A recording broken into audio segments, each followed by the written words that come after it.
New Thought Media Network.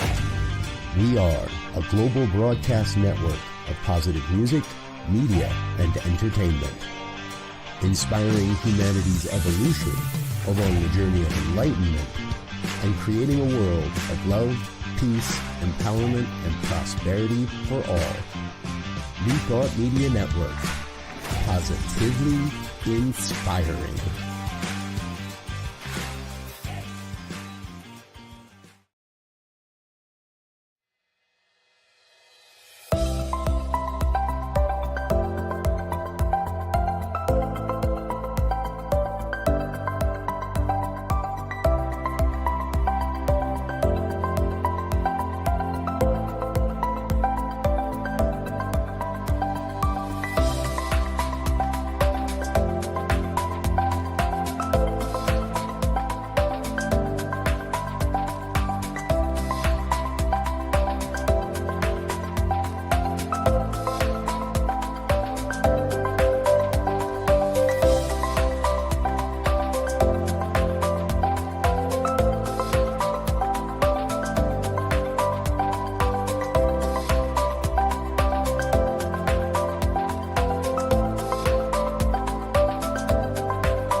Good evening, and welcome to the Miracle of Prosperity here on the New Thought Media Network.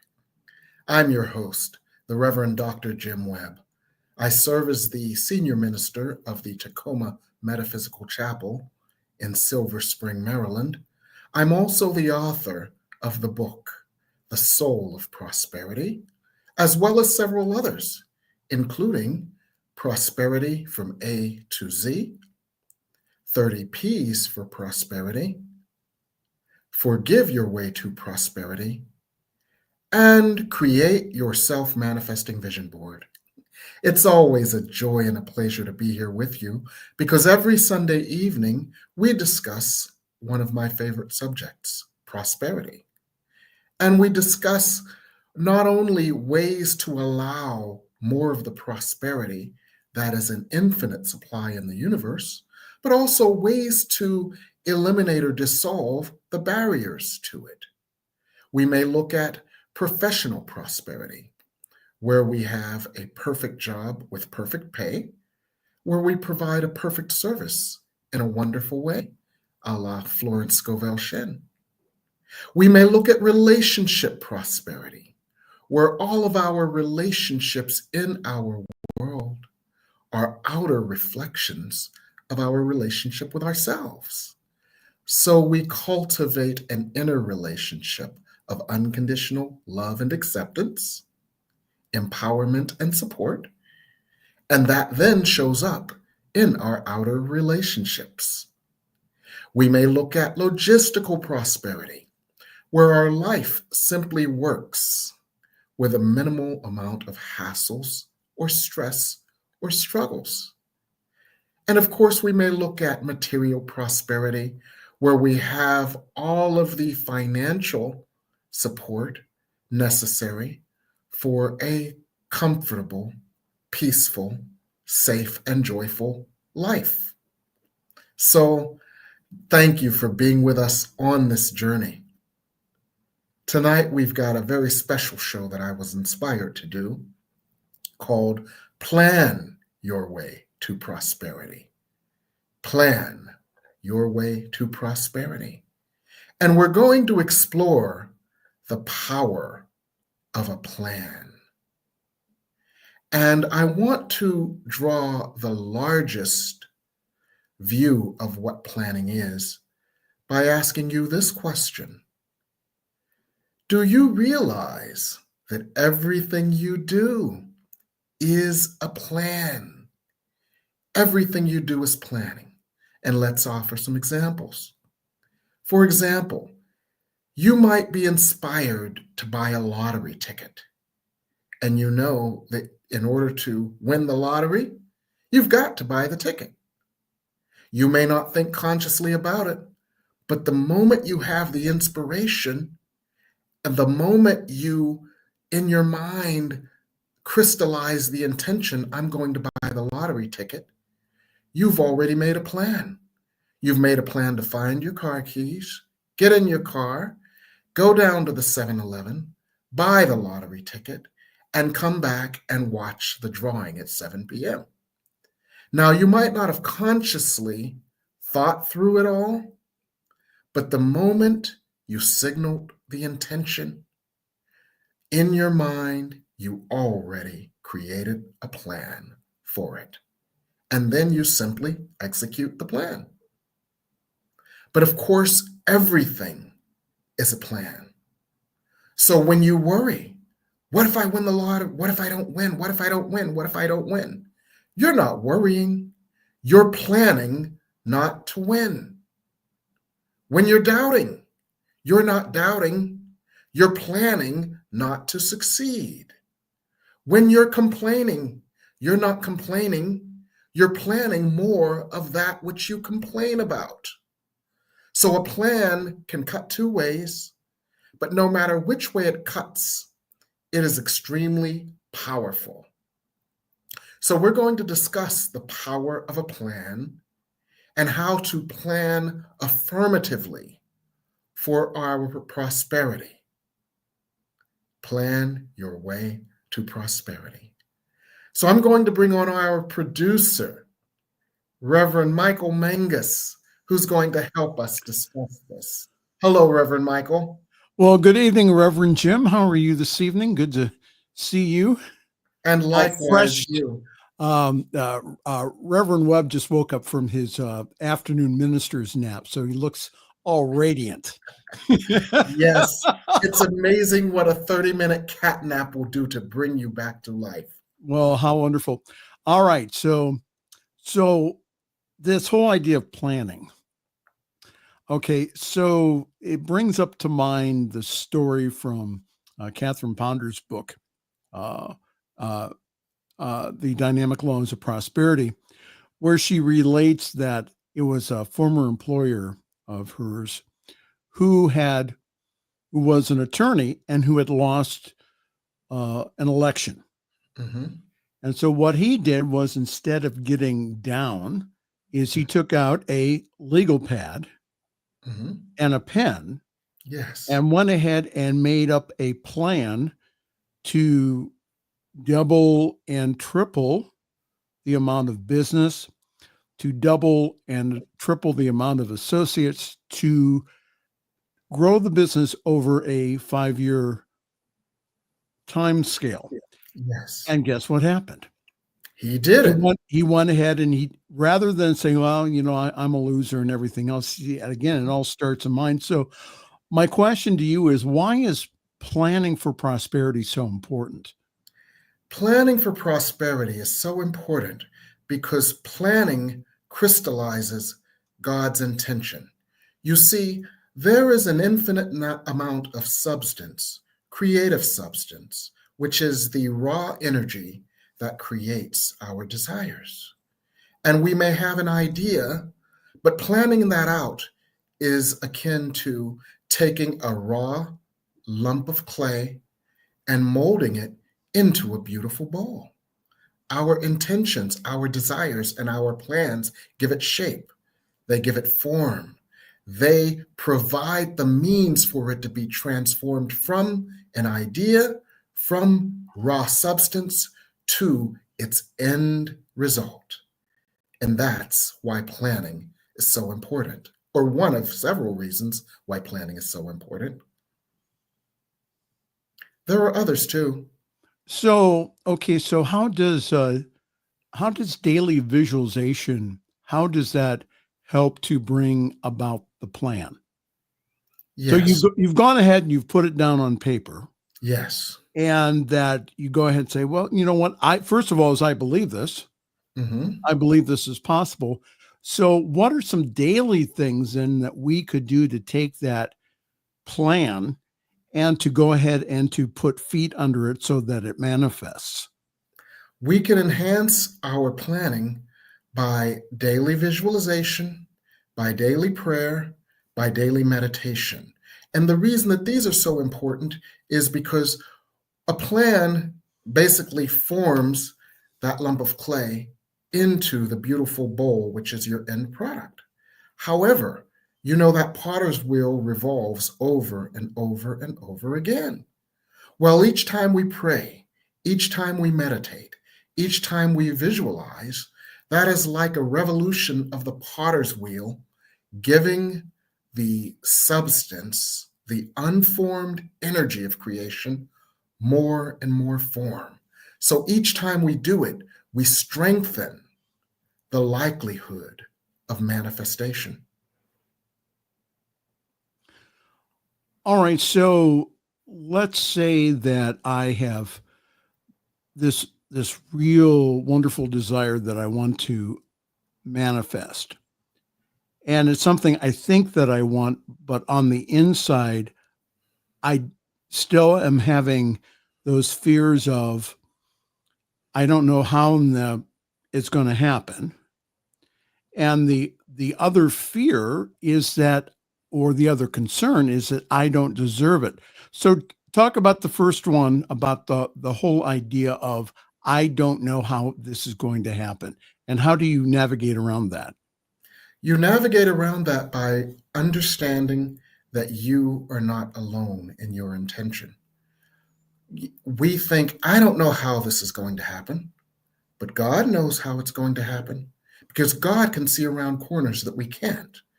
And so one of the aspects of planning is to know that you are planning with God. You have a co-creator. You have an infinite source. You have a force for your good. And engaging that force for your good, God, brings forth an energy greater than your own, a wisdom greater than your own, and a power greater than your own to support you. For example, as you mentioned, Catherine Ponder, who was one of the great mothers of prosperity, said, I alone can't do this, but the Christ within me can, and is creating miracles in my mind, body, and affairs right now. So engaging with God helps fill the parts of our wounded, disappointed ego with hope, with power, with grace, and with a certainty that we may not have. So that's one of the ways that we can work with doubt. Now, you mentioned undeservingness too. So how can we work with this intrinsic feeling of undeservingness, which repels the prosperity that we desire? Well, God has a remedy for that. Remember the iPhone, when it first came out, they said, there's an app for this, there's an app for that, there's an app for this. Oh, absolutely. Well, there's an app for undeservingness. There is. Yes. Okay. The app for undeservingness is the grace of God. Wow. You download that app each time you go into meditation. You download that app each time you go into prayer. You download that app each time you express to God in your safe space your fears and doubts, and ask that they be transformed. The light of God I am in truth causes me to allow God to heal my doubts and fears right here and now. So I've talked to, several hundred healers, practitioners, ministers, and they've all had this same experience where you have someone come into your office or on Zoom and they say, well, I have this problem and that problem and the other problems. And, it's just like a big ball of twine that I can't unravel. And so I said, I let them talk. Yes. Because I know from the psychological studies is that in some form is that helps to release it. All right. So I go ahead and I listen to it. And then I say a pivotal question I want you to talk about that. I then ask them, well, what do you want instead? And I get this deer in the headlights look. Yes. Like, what do you mean? I've never been asked that before. And Yes. I personally, I think what happens is that people get afraid of Yes. of the potential of their dream life coming true. Your comments, please. Absolutely.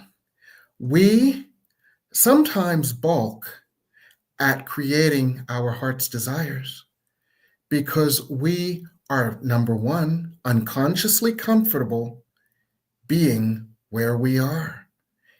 That old phrase, the devil that you know is better than the devil that you don't know. So unconsciously, we may be comfortable there because our human body ego feels safe in its dysfunction and it fears that it will be annihilated if we evolve and if we transcend into the powerful creative God self that we were designed to be. So that's the first thing that happens. And in addition to that, we fear that creative power because from our human ego body selves, we have mostly and only seen power abused in order to hurt others, including ourselves. Mhm. And so we fear wielding that power because we have seen other human ego bodies wield that power for pain. And so that part of us must understand that the power that we are accessing, the power that we are using, and the power that we are is for the power of good and for the greatest good of us and others, which actually brings up a third unconscious hesitation. So if you're trying to call Jim right now, could you do me a favor and just hang up the phone? Thank you. Just hang it up. Okay, go ahead. Go ahead. The other thing that we often fear is that not only would we misuse this power, and not only that it would eliminate our human ego selves, but we fear, I call it flying too close to the sun. Mhm. We fear that if we were to attain this, we wouldn't have the love from our families, the understanding of our families, because we would have transcended their expectations, their views of the world. And there's a part of us that, as a child, an inner child, that still believes that it requires those around us in order to survive. So, flying too close to the sun is a fear that we would transcend all the support systems that we know, that we will be different than all of them, that somehow that difference would cause us to be a pariah, would cause us to be misunderstood. And the child within then wouldn't get what it believes it needs to survive. So that's a primal fear, the fear of ascension. So, All right. So wonderful. Those are some great comments. If any of our guests this evening would like to chime in, again, just go ahead and put it in the comments and we'll try to take as many questions as we can. And my question to everyone this evening is, what do you really want? And what blocks you? What do you really want and what blocks you? And so again, put it in the comments. And as we have time this evening, we'll go ahead and we'll answer those. All right. So one of the things in the creative process that I've noticed, again, in myself and working with others, is this whole idea of letting go and letting God. So yes. My observation in both myself and others is that we go ahead and we give this wonderful feeling, visualization, affirmative prayer, but we're still holding on to it Yes. rather than just going ahead and letting go. And I don't know about you, more likely this is true also, Yes. but when I do a prayer treatment and I completely and totally let it go and forget about it, now what happens is it tends to manifest a lot quicker. So what's your comments on that? My comments on that is when you let it go, then God's got it, and you don't get it twisted anymore. What we tend to do as human egos is we tend to open and close the oven door while the bread is baking, just to make sure the bread is still baking. So what do? We keep opening and closing the oven door. We keep turning on the light and turning it off. And what does that do? All that bouncing and banging, it causes the bread to fall because there's too much of our energy of anxiety, doubt, fear, and the unconscious memory of past failure. And so, but when we let God, we don't get it twisted. Mm-hmm. And that's the important part. A Course in Miracles says everyone is entitled to miracles, but purification is necessary first. And the purification that is necessary for the most effortless manifestation is the healing of all those layers of fear and doubt. So even if we're getting in God's way, which is getting in our own way, there's a lesson to be learned in that. And the lesson to be learned in that is, okay, on this level, on this level, on this level, and on this level, I desire this. However, on this level and this level, I don't. So God, I let you in to each and every level of my consciousness. Each time I identify a fear, each time I identify a doubt, each time I identify a shame, each time I identify a feeling of undeservingness, we release it to God. Allow God to lift that error in thinking and replace it with the truth that we are the holy beloveds of God, fully deserving of every benefit and blessing of God's grace. So I want to get back quickly to the letting go. So what I thought of, and this is something that I've used and also, again, that I've taught my clients and also the people that attend our center here in Akron, is the whole idea of using either a God bag, a God jar, a God box, of which you go ahead and you put down on paper the desire. Yes. And then you put it into the box, the bag, the sock, some people have used. Yes. The jar, that they go ahead. And sometimes it's in that letting go. Yes, that physical act of separation. Yes, that physical act of just saying, okay, I'm going to go ahead and the technique that I teach is that if you start thinking about it, yes, you may either want to try to retrieve it, but again, when you go ahead and you put it in the little slot, you usually can't get it.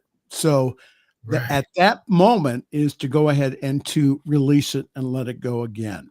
Absolutely. And keep releasing, because each time you release, you're actually releasing a layer of fear, doubt, shame, or undeservingness. In the old Baptist Christian tradition, there was a song: take your burdens to the Lord and leave them there. Leave them there, leave them there. If you trust and never doubt, God will surely bring you out. Take your burdens to the Lord and leave them there. And it was that same concept. Give it to God and don't take it back. Leave like Lot's wife and don't look back. Right, or you may turn into a pillar of salt. You don't want that. You don't want that. Exactly. And in order to do that, what is required is trust. Now, what is trust other than the repeated experience that solidifies your expectation? If you continue, trust is this: if you continually expect and experience God's grace, you will continually trust God. So how do you continually expect and experience God's grace, God's presence, God's love, and God's power?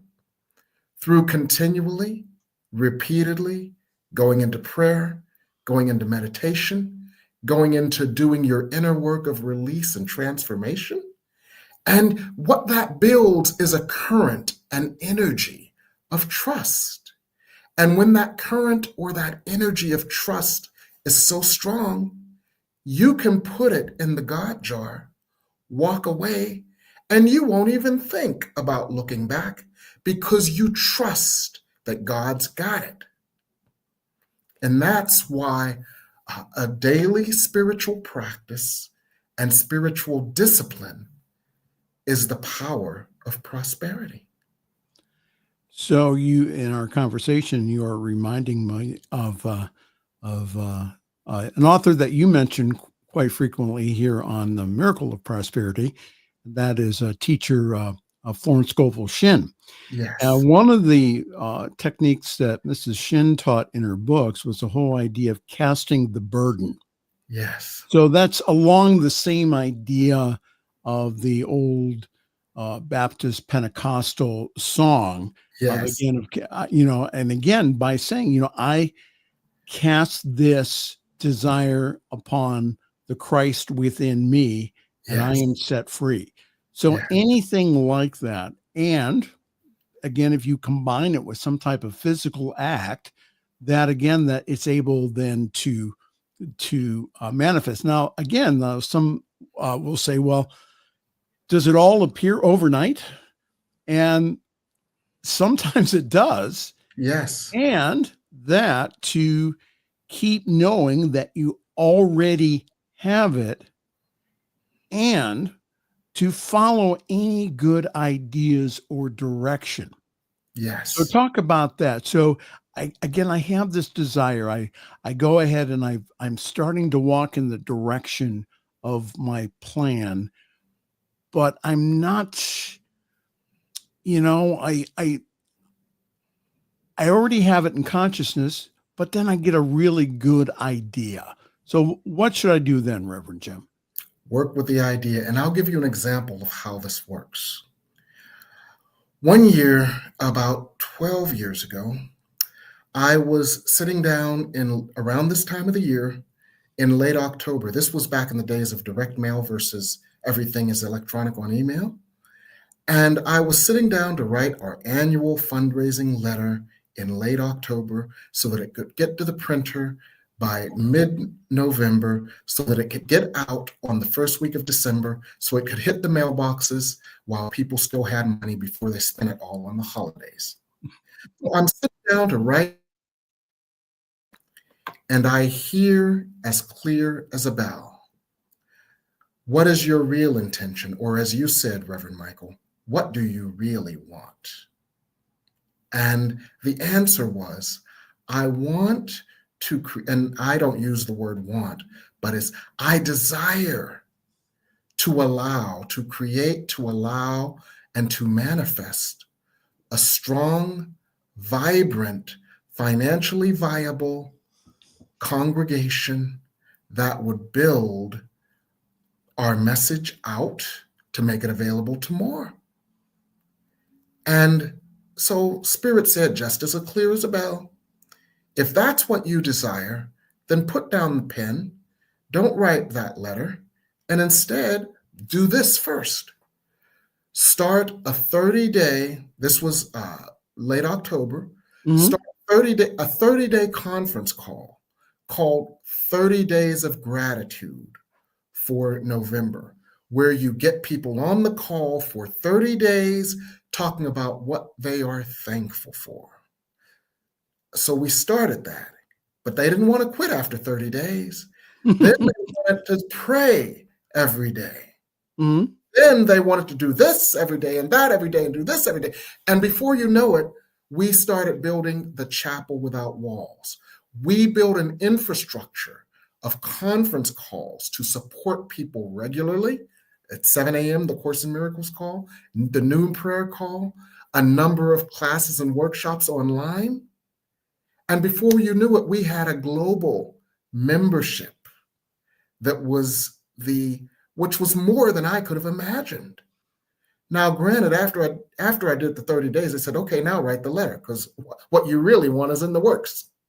So I wrote the letter, and we got our annual bump from our annual fundraising letter, but we got a much bigger bump from following the divine idea, which was to satisfy the true desire. And that brings us to another thing. What is the need beneath the need? What is the desire beneath the desire? What is the ultimate desire? It may not be the thing that we envision. It may be the feeling of that thing. And that is what we really want. We may think, I want to be in a loving relationship with someone else. But what we really want may be, I want to feel the consistent experience of unconditional love. So we're looking for it out here and out there and out there, and that's all well and good, but we have to cultivate it from within. And as we cultivate it from within, then it is inevitable that it would be made manifest outside of us, because anything within us will show up in our outer world, because it already does. So the key here is, what is the feeling that you desire? And when you cultivate that feeling from within, it becomes impossible not to manifest its reflection in your world. So creation begins from within. What do you really want? And what is the feeling that you really want to achieve? Absolutely. Well, why don't we take a quick break? And then if any one of our guests this evening, if they would like to chime in, we would love to take, we're only going to have time for a question or two. But my question to you this evening, our wonderful guests, is that what do you really want in your life, and what blocks you from achieving it? Yes. Is there an inner block there? So would love to talk with you this evening. And so we're going to take a break, and then we'll be right back. This is the Miracle of Prosperity here on your, and I mean your, New Thought Media Network.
What if the person you think you are is just a fraction of who you truly are? What if years of conditioning and surviving in a challenging world have left you clinging to strategies and beliefs that mask your truest nature? I'm Catherine Duca, psychotherapist and self-esteem coach, and you're listening to Who Do You Think You Are? A show that looks beneath our psychological masks and uncovers our profoundly messy, beautiful, brilliant, tender-hearted essence. Join me as we go in search of the hidden power of our true selves. I'm so glad you're here. New Thought Media Network is excited to present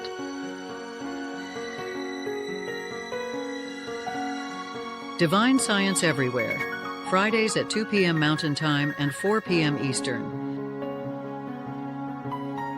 Come explore a modern experience of divine science with Reverend Joy Fletcher, Reverend Jeff Radcliffe, and Bishop Durrell Watkins. Join us as we open our eyes to divine science everywhere we look. Fridays on New Thought Media Network.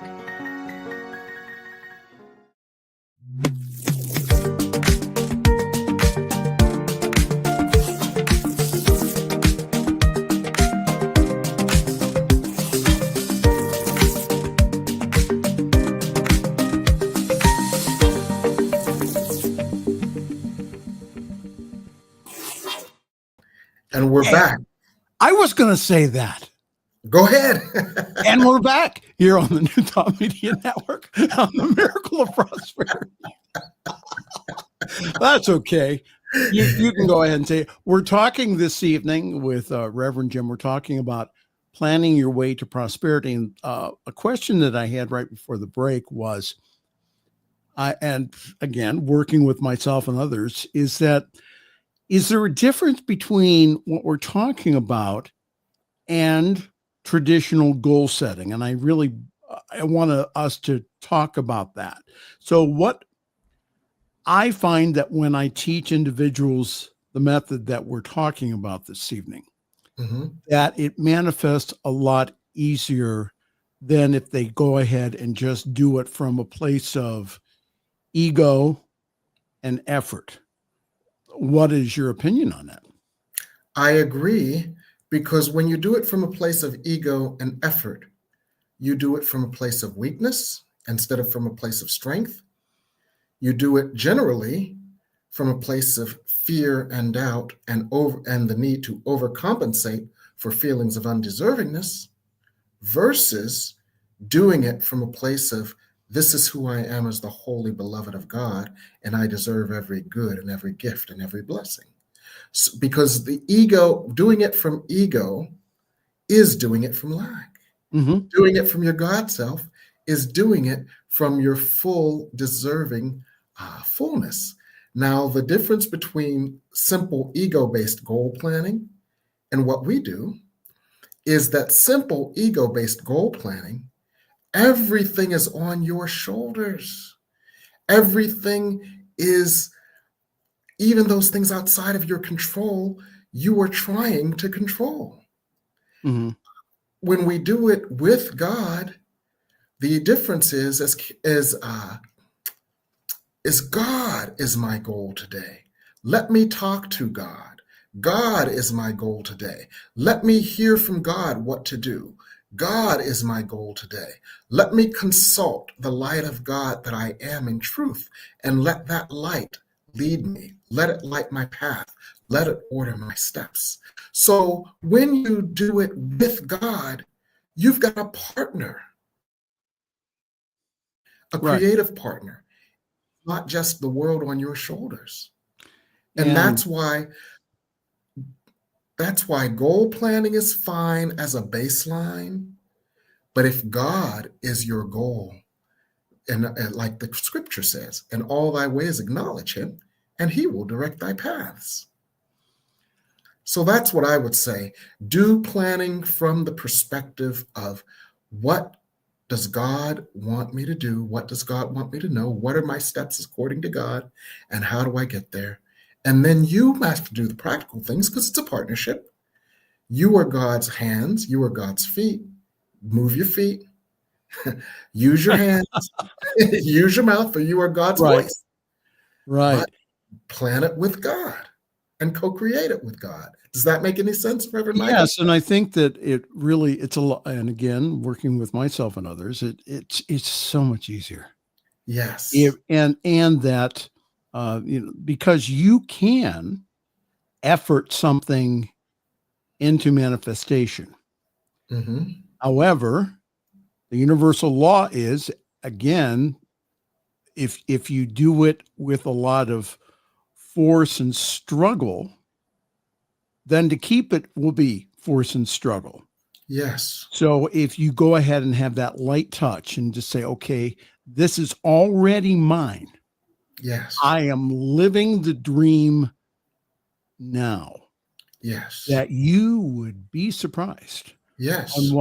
On the world that you will manifest. And the reason being is because of your divine nature. When are we going to get that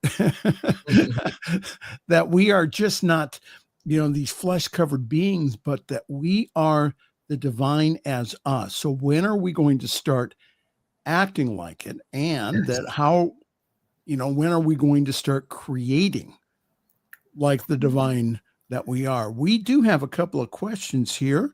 Um, uh, Healing Journey says, Reverend Jim, I also appreciate you stressing the importance of trusting God is available. I find that when I ask for my heart with sincerity and trust, I manifest easily. Thoughts on that? Yes. Ask with your heart and not with your head. Your head is full of misinformation. Your head is full of doubt and fear. But when you open your heart, there is a creative place within us. It is the place where our heart chakra and our solar plexus overlap like a Venn diagram. That creative core right near your heart is what creates your desire. So the feelings you have there, the energies that you have there, the intentions that you hold there, they go out and find their reflection, and they magnetize you to their reflection. So ask with your heart, not with your head. Oh, absolutely. So my question here, we only have a few more minutes, but how can we plan? What are some things that we can do practically to plan? For example, like, again, we're having 2026 come up. For a lot of people, 2025 was A year to get through. was an interesting lesson. Yes. So how do we start planning for our new year? What are some tips that you can give us? First of all, consult with God.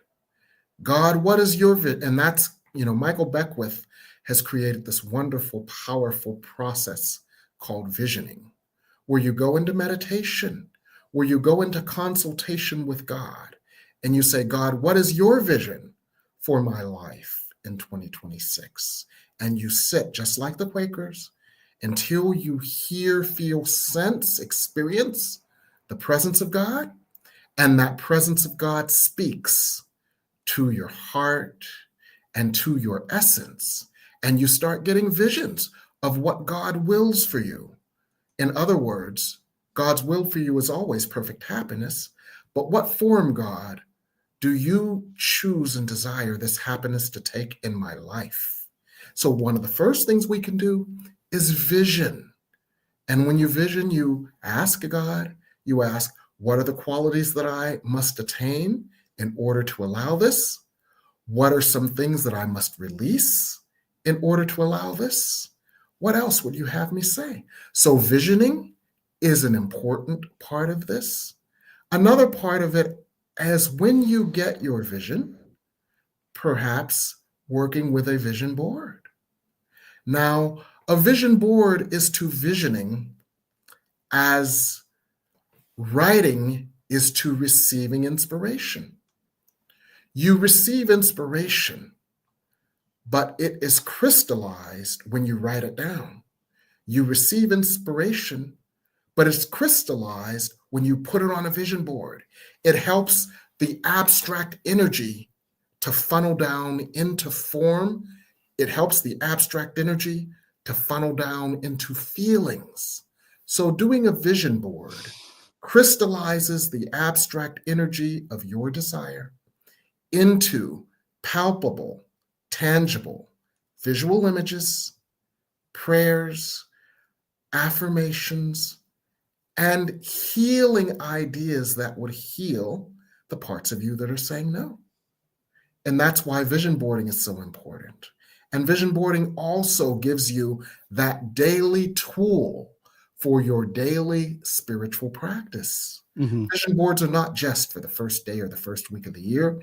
Vision boards are for every day and every week of the year, for it is your spiritual template for manifesting your desires. For example, If you're going from New York to Florida, right, back in the days of MapQuest or whatever, or the Rand McNally map, if you were old enough to remember those, or the folding maps. There you or go. the folding maps in the backseat of the car, in that back Okay. of the car, you didn't just look at that once when you drove through across the Holland Tunnel and got to New Jersey.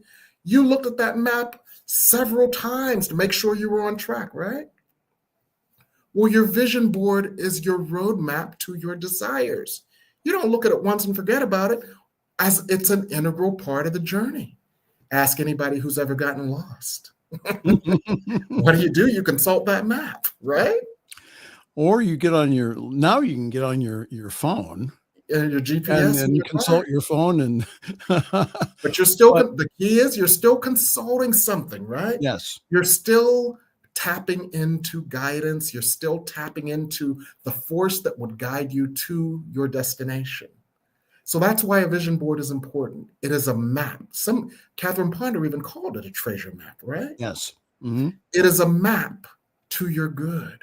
So consult your map regularly to make sure you're on track, to see where you've perhaps lost your way, and to see what you must do to get back on track, just like you would with a map on a journey. So that's why vision boarding is important.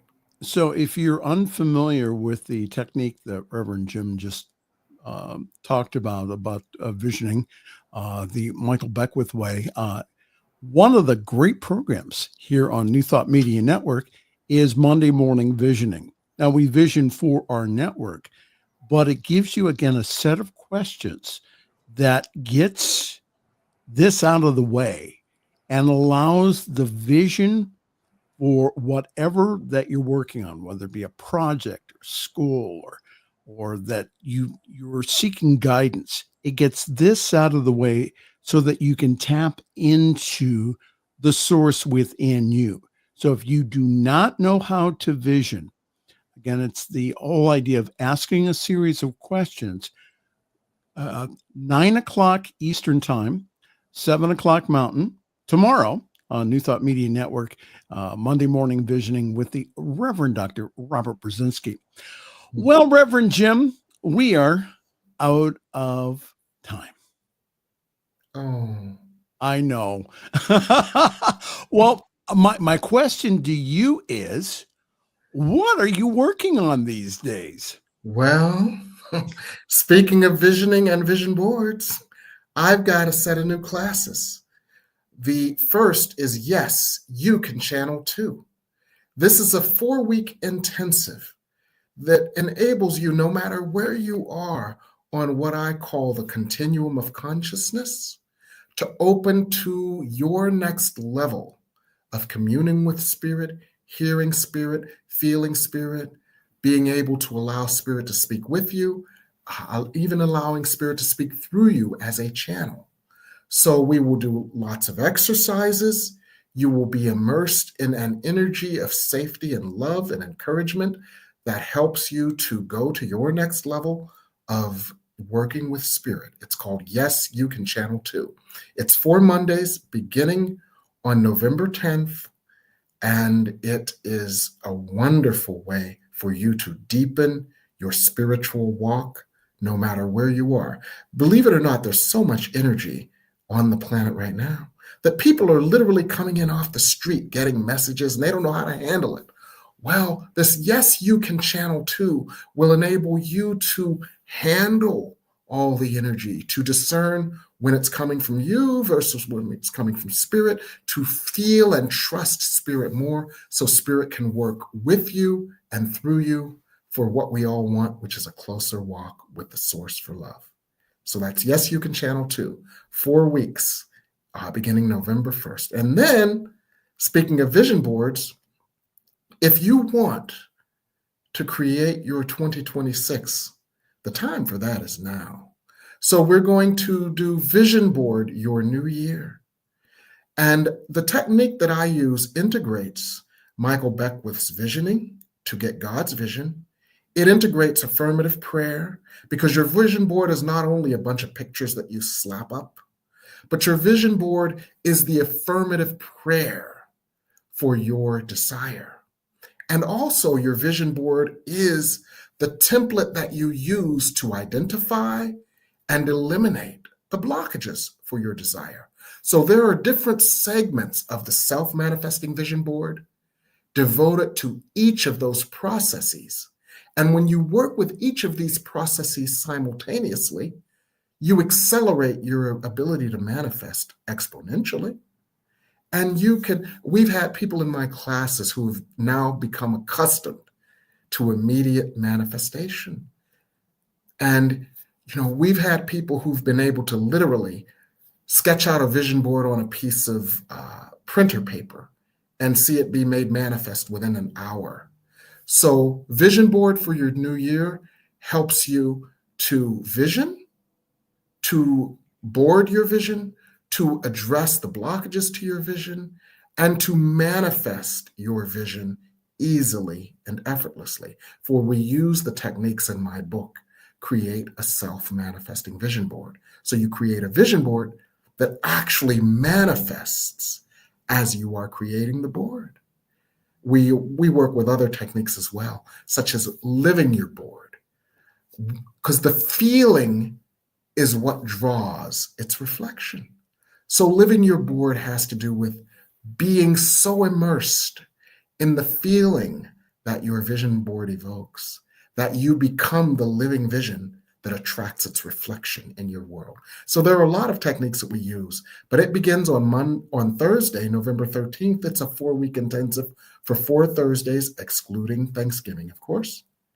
And it will give you a jump start on creating the 2026 you desire and get you out of this 2025 energy. Amen? Yeah.